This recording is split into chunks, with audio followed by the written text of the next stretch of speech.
ये कह रहा है बेटा सीमिट अपक्रिया द्वारा एथिलेमीन बनाने का रासायनिक समीकरण लिखिए। अब हमको क्या करना है बेटा, सीमिट अपक्रिया के द्वारा एथिलेमीन कैसे बनता है, किसके द्वारा बेटा, सीमिट अपक्रिया के द्वारा एथिलेमीन कैसे बनता है, इसका रासायनिक समीकरण लिखना है तथा एथिल एमीन की एस्टल्डिहाइड तथा नाइट्रस अम्ल के साथ होने वाली अपक्रियाओं के रासायनिक समीकरण। पहले सीमिट अपक्रिया द्वारा एथिलेमीन का निर्माण कर लेना है, फिर आपको एथिलेमीन की अपक्रिया कराना है एस्टल्डिहाइड तथा नाइट्रस अम्ल के साथ, कैसे होगी उसके समीकरण लिखना है। ये भी क्वेश्चन बेटा 2019 में बोर्ड में पूछा जा चुका है, तो हम लोग बात करते हैं। सबसे पहले सीमिट अपक्रिया द्वारा हमको एथिलेमीन का निर्माण करना है। किसका निर्माण करना है बेटा, एथिलेमीन का। तो देखिए कैसे करेंगे। सीमिट अपक्रिया द्वारा एथिलेमीन बनाने का समीकरण, तो देखिए ये हो गया बेटा हमारा प्रोपेनोइक एसिड। कौन हो गया बेटा, प्रोपेनोइक एसिड की रिएक्शन करा देंगे हाइड्रोजोइक अम्ल के साथ। किसके साथ करा देंगे बेटा, हाइड्रोजोइक अम्ल के साथ। जब आप प्रोपेनोइक अम्ल की अपक्रिया कराएंगे हाइड्रोजोइक अम्ल के साथ, तो वहां से आपको मिलेगा बेटा एथिलेमीन, साथ में कार्बन डाइऑक्साइड और नाइट्रोजन। ये आपकी रिएक्शन होती है। मैंने इसको पिछली क्लास में आपको समझा भी चुका था बेटा कि सीमिट अपक्रिया में कार्बोक्सिलिक समूह को हटा करके वहां पे आपको NH2 ग्रुप जोड़ देना है, बस हो गया। ये आपकी रिएक्शन होती है सीमिट अपक्रिया, और साथ में CO2 और N2 लिख देना है। अब हमसे लिखना क्या बेटा, एथिलेमीन की एस्टल्डिहाइड के साथ होने वाली अपक्रिया का रासायनिक समीकरण।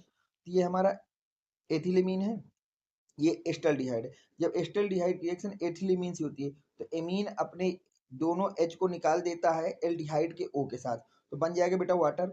और यन और ये जो कार्बोनिल कार्बन, ये दोनों बेटा डबल बॉन्ड बना के आपस में जुड़ जाते हैं, तो CH3 CH2 ये थोड़ा सा देखिए यहाँ पे मैंने रॉन्ग लिख दिया, इसको मैं नए पेज में आपको समझा दे रहा हूँ। ध्यान से देखिए कैसी रिएक्शन होगी। अब देखिए ये हो गया बेटा हमारे पास एथिल एमीन, ध्यान समझिए बेटा। CH3 CH2 NH2, इसको बोलते हैं बेटा एथिलेमीन। अब एथिल एमीन की रिएक्शन कराना है बेटा हमको किसके साथ, एथिलेमीन की रिएक्शन उन्होंने कराई है, एक मिनट बेटा, एथिलेमीन की रिएक्शन है एस्टल्डिहाइड के साथ। अब देखते हैं इसको, एस्टल्डिहाइड के साथ रिएक्शन करानी है, तो एस्टल्डिहाइड होता है ये आपका CH3CHO, ये होता है एस्टल्डिहाइड। अब देखिए ये रिएक्शन कैसे होगी इसकी बात हम लोग कर लेते हैं बेटा। अब जब ये रिएक्शन बेटा हम लोग कराते हैं तो यहाँ से क्या होगा कि ये जो H है इस O के साथ निकल जाएगा, ये H इस O के साथ निकल जाएगा, तो बन जाएगा बेटा H2O। क्या बन जाएगा, H2O। ठीक है, अब देखिए साथ में क्या बनेगा हम उसकी बात कर लेते हैं। अब हमारे पास है बेटा CH3 से जुड़ा है बेटा CH2, तो हमने भी जोड़ दिया CH2। CH2 से जुड़ा है N, तो हमने भी जोड़ दिया N। अब N ने 2H को निकाला है तो डबल बॉन्ड खाली होगा बेटा।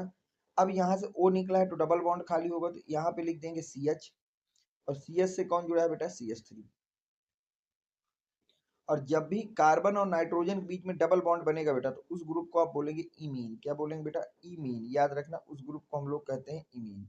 क्या कहते हैं बेटा, इमीन। तो ये रिएक्शन होती है बेटा, यहाँ पर आपको इस रिएक्शन को याद कर लेना है। अब हम चलते हैं नेक्स्ट रिएक्शन पे। नेक्स्ट रिएक्शन क्या है, नेक्स्ट आपको लिखना है एथिलेमीन की नाइट्रस अम्ल के साथ होने वाली अपक्रिया। तो ये भी बता चुका हूँ कि एथिलेमीन की रिएक्शन जब भी आप नाइट्रस अम्ल से कराएंगे तो एमीन समूह को हटा के OH जोड़ देना है, एमीन समूह को हटा कर क्या जोड़ देना, OH जोड़ देना। तो यहाँ से बनेगा बेटा एथिल एल्कोहल और N2 गैस और साथ में जल। तो ये रिएक्शनें हो गई बेटा। उम्मीद करता हूँ कि 10 क्वेश्चन आपके समझ में आए होंगे, लेकिन अगर इसके बाद भी कोई डाउट है तो आपको कमेंट सेक्शन में जरूर लिखना है, ताकि मैं नेक्स्ट वीडियो में आपको उसको अच्छी तरह से समझा सकूँ। अगर वीडियो आपको पसंद आया हो तो वीडियो को लाइक कर देना, चैनल को सब्सक्राइब कर देना। Thanks for watching, next video coming soon.